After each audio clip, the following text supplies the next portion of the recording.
केशव अपनी पत्नी सुजाता और अपनी बूढ़ी माँ विमला के साथ रहा करता था। केशव और सुजाता की शादी को कई साल बीत चुके थे, लेकिन सुजाता अब तक माँ नहीं बन पाई थी। अरे बहू, अभी तक तेरे घर का काम नहीं हुआ। सुबह के 9 बजने आए हैं, तुझे खेत नहीं जाना क्या? अरे माँ, मैं जा रहा हूँ। माला घर का काम कर लेगी, बस थोड़ी सी सब्जी तो तोड़नी है। बाकी की सब्जियाँ तो मैं शाम में ही तोड़ लाया था। तूने ही तो इसे सर पर चढ़ा रखा है, वरना मेरा बस चले तो मैं तो इसे कब का घर से निकाल कर तेरी दूसरी शादी करवा कर दूसरी बहू भी ले आऊं। बस माँ जी, मैं भी थोड़ी देर में इनके साथ खेत ही जा रही हूँ। हाँ, वैसे भी घर में बैठ के कौन सा तू वंश आगे बढ़ाने के लिए बच्चे पैदा कर रही है। बांझ है, बांझ ही रहेगी। माँ जी, कम से कम आप तो ऐसा मत बोलिए, अड़ोसी पड़ोसी तो ये बोलते ही हैं। सुजाता को काफी समय से बच्चा नहीं हो रहा था, तो उसकी सास विमला उसे हर वक्त ताना दिया करती थी और केशव भी उसे कुछ ना कुछ बोल दिया करता था। सुजाता घर का काम करने के बाद खेतों के लिए निकलती है, तभी माला को रास्ते में बिजली मिलती है। अरे क्या बात है माला, सुबह सुबह खेतों में चल देती है, कभी आराम भी कर लिया कर। हाँ, वैसे मैंने सुना है जिनके बच्चे नहीं होते उनमें काम करने की फुर्ती बहुत होती है। बिजली, अगर दोबारा मेरी माँ बनने पर सवाल उठाया तो तेरे लिए ये अच्छा नहीं होगा। बोल तो ऐसे रही है जैसे सिर्फ मैं ही तेरे माँ ना बनने के बारे में जानती हूँ। अब तो तेरी सास भी तुझे ताने देने लगी है, और मोहल्ले वाले तो अब तेरा नाम भी नहीं लेते। उन्हें भी पता है, वो तो सिर्फ तुझे बांझ बुलाते हैं। बिजली, आखिरी बार कह रही हूँ, मेरी माँ बनने पर सवाल मत उठा। जिनके घर शीशे के बने होते हैं, वो दूसरों पर पत्थर ना ही मारे तो उनके लिए अच्छा है। वैसे तू कहना क्या चाहती है कि मैं भी तेरी तरह माँ नहीं बन सकती? अरे जा जा माला, तुझे क्या पता, मैंने अपने इस फिगर को इतना मेंटेन किया हुआ है, तभी तो मुझे अभी तक बच्चों की जरूरत नहीं है। माँ वही होती है जो अपने बच्चों के लिए अपना सब कुछ त्याग दे, और तुझ में तो माँ बनने वाले कोई भी गुण नहीं है। तू मेरे माँ बनने पर सवाल मत उठा। देख लियो, अगले साल तक मेरे आंगन में भी बच्चों की खिलकरियाँ गूंजेंगी। अच्छी बात है, तो मैं चलती हूँ, मेरा समय यूं जाया ना किया कर बिजली। इतना कहकर माया खेतों की तरफ चली जाती है। इधर बिजली माला को कोसते हुए अपने घर जाती है। इसे क्या मालूम फिगर क्या चीज होती है। कोई भी मुझे देख ले तो ये ना कहे कि मेरी शादी हो चुकी है। अरे अरे बिजली भाभी, क्या बात हो गई? सुबह सुबह इतना कड़क क्यों रही हो? अरे क्या बताऊं राजू भाई साहब, राम किशन की पत्नी को कितनी बार कहा है, मेरे पति के बारे में चाहे लाख बुराई कर, उसे मोटा, गेंडा, भैंसा, जो मर्जी कहना है कह ले, लेकिन मेरे फिगर पर उंगली न उठाए। अरे रे, ये तो बहुत बुरा किया माला भाभी ने, आपकी फिगर पर उंगली उठाकर। वही तो, मेरी पतली कमरिया देख लोग हाय हाय करते हैं, और मेरी तिरछी देख लोग आहें भरते हैं। ये तो ठीक कह रही हो बिजली भाभी आप। वैसे आजकल गंगू भैया कहाँ रहते हैं? आप तो जानते ही हैं राजू भाई साहब, उनके 2 ही काम हैं, एक खाना और उस खाने को निकालने के लिए खेत में जाना। बस उन दोनों में से कोई एक काम कर रहे होंगे। अरे भाभी, उन्हें कहा कीजिए सुबह को टहलने जाएं। ऐसे में तो जितने आपके घर का एरिया नहीं है, उससे ज्यादा तो उनका पेट बढ़ रहा है। मैं भी उनसे यही कहती हूँ, लेकिन उन्हें कौन समझाए। ना जाने कौन सी मनहूस घड़ी में मेरी माँ ने मुझे इनसे ब्याह दिया। हाँ, ये बात तो बिजली भाभी की एकदम सही है। लंगूर के हाथ में अंगूर। बिजली को हमेशा अपने फिगर की चिंता रहती थी, वहीं दूसरी तरफ उसका पति गंगू हर वक्त खाने की चिंता करता रहता था। इधर माला खेतों में सब्जियां तोड़ने जाती है और माला को आते देख रामकिशन माला से कहता है, अरे आ गई तुम, चलो अच्छा ये आ गई हो तो अभी बाकी बची सब्जियां तोड़ो, मैं जा रहा हूँ राजू से मिलने। जी ठीक है, आप जाकर खाना खा लीजिए, मैंने खाना बना दिया है। सुबह से शाम हो जाए या रात, पूरी सब्जियां तोड़कर ही घर लौटना, वरना माँ मुझे ही सुनाएंगी। रामकिशन इतना कहकर वहाँ से चला जाता है। माला भी सब्जियां तोड़ने में लग जाती है और सब्जियां तोड़ते तोड़ते कब शाम से रात हो जाती है माला को ये पता भी नहीं चलता। इधर माला को शाम की दिया बत्ती की चिंता सता रही होती है। शाम से रात होने को आई है, लेकिन उन्हें एक बार भी चिंता नहीं हुई कि मैं खुद देखने आऊं। लगता है मुझे खुद ही सब्जियां लेकर घर पहुंचना होगा। इतना कहकर माला टूटी हुई सब्जियों को टोकरी में रखती है और घर के लिए निकल पड़ती है। और घर पहुंचकर देखती है तो घर में अंधेरा होता है, किसी ने दिया बाती तक नहीं किया होता। हे सिया राम, मुझे माफ करना, आज दिया बाती में मुझे थोड़ा विलंब हो गया। अब जैसे ही माला दिया बाती करने जाती है, मोहल्ले से घूम फिर कर शांता घर आती है और घर में अंधेरा देखकर माला को सुनाने लगती है, राम राम, अब तक इस औरत से घर में जोत बत्ती भी नहीं की गई। वैसे ही इसकी पूजा पाठ से भगवान खुश नहीं रहे, ना ही इसे कोई संतान दे रहे हैं, तब भी इस औरत में शर्म तो बची ही नहीं। माँ जी, आप ही कैसी बातें कर रही हैं? मैं तो अभी अभी घर आई हूँ। आज तो तूने बड़ा काम कर लिया, ये बताना चाह रही है? इतना काम तो मैं रोज ही करती थी जब मैं तेरी उम्र की थी। माँ जी, मैंने ऐसा कब कहा कि आज मैं बहुत काम करके आई हूँ? मैं तो बस बता रही थी कि मैं अभी अभी घर आई हूँ और दिया बत्ती करने ही जा रही थी। अरे हाँ, क्यों नहीं, तू ही तो है जो इस घर को चला रही है, बिना हमारे वंश को आगे बढ़ाए, बांझ कही की। इतना कहकर शांता फिर से घर के बाहर चली जाती है और माला माता सीता और भगवान राम के आगे जोत बत्ती करने लगती है।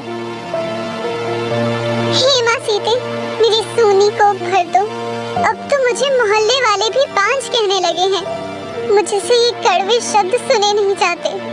माला ना तो अपने पति और ना ही अपनी सास शांता से कुछ भी कहती थी, क्योंकि वो बहुत ही सीधी थी। ऐसे ही समय गुजर रहा होता है। माला की सास शांता माला से दिन रात बहुत काम करवाया करती थी, लेकिन माला अपनी सास को एक शब्द भी नहीं कहती। इधर दिवाली का दिन भी नजदीक आ रहा होता है और दिवाली वाले दिन ही शांता हद कर देती है। अभी सुबह के 3 बजे हैं और इस औरत को कहती हूँ खेत में जाकर सब्जी तोड़े, वरना मेरा लड़का बेटा पूरे दिन खेत में सब्जी तोड़ेगा। मुझे उस पर बहुत दया आती है, एक तो बेचारा अब तक बाप के सुख से वंचित है। अरे बहू, सुनती क्यों नहीं? उठ जा, सुबह के 3 बज रहे हैं, आज खेत की सारी सब्जियां तुझे ही तोड़नी है। दिवाली लक्ष्मी पूजा का दिन है और घर की लक्ष्मी सुबह जल्दी उठेगी तो ही तो घर में लक्ष्मी आएगी, इसीलिए जल्दी उठा रही हूँ ताकि 8 बजे तक तू पूरी सब्जियां तोड़कर वापस आ जाए। माँ, मुझे सोने दीजिए, मैं शाम में सब्जियां तोड़कर लाई थी तो मैं बहुत थक चुकी हूँ। प्यार से कह रही हूँ तो मान जा, वरना मुझे तो लगता है तुझ पर पानी डालना पड़ेगा, तब जाकर तू उठेगी। माला बेचारी भी क्या करती, वो उठकर बैठ जाती है और अपने सर पर टोकरा लिए अपने घर से निकल जाती है। माँ जी ना जाने क्या चाहती हैं, मुझे तो यहाँ डर भी लग रहा है। माला अब खेतों में पहुँचती है और लालटेन के सहारे सब्जियां तोड़ने लगती है। माला को नींद भी आ रही होती है, लेकिन वो सब्जियां तोड़ने में लगी हुई है। तभी माला को गंगू सुबह के 4 बजे खेतों में सब्जी तोड़ते देखता है। अरे सुबह सुबह माला भाभी खेतों में सब्जियां तोड़ रही है।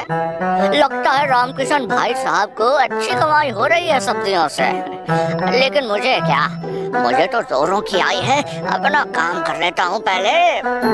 अब माला सुबह के 7 बजे घर लौटती है और वो देखती है कि उसकी सास और उसका पति दोनों अभी तक सो रहे हैं।